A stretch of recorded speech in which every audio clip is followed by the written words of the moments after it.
بسم اللہ الرحمن الرحیم۔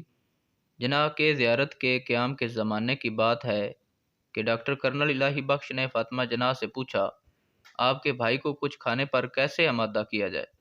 ان کی خاص پسند کا کوئی کھانا بتائیں۔ فاطمہ جناح نے بتایا کہ بمبئی میں ان کے ہاں ایک باورچی ہوا کرتا تھا جو چند ایسے کھانے تیار کرتا تھا کہ بھائی ان کو بڑی رغبت سے کھاتے تھے، لیکن پاکستان بننے کے بعد وہ باورچی کہیں چلا گیا۔ انہیں یاد تھا کہ وہ دلائل پر موجودہ فیصل آباد کا رہنے والا تھا اور کہا کہ شاید وہاں سے اس کا کچھ اتا پتہ مل سکے۔ یہ سن کر ڈاکٹر صاحب نے حکومت پنجاب سے درخواست کی کہ اس باورچی کو تلاش کر کے فوراً زیارت بھجوایا جائے۔ کسی نہ کسی طرح وہ باورچی مل گیا اور اسے فوراً ہی زیارت بھجوا دیا گیا، تاہم جناح کو اس کی آمد کے بارے میں کچھ نہیں بتایا گیا۔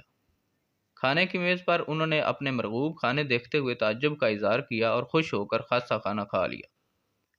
جناح نے استفسار کیا کہ آج یہ کھانے کس نے بنائے ہیں، تو ان کی بہن نے بتایا کہ حکومت پنجاب نے ہمارے بمبئی والے باورچی کو تلاش کر کے یہاں بھجوایا ہے اور اس نے آپ کی پسند کا کھانا بنایا ہے۔ جناح نے بہن سے پوچھا کہ اس باورچی کو تلاش کرنے اور یہاں بھجوانے کا خرچ کس نے اٹھایا ہے؟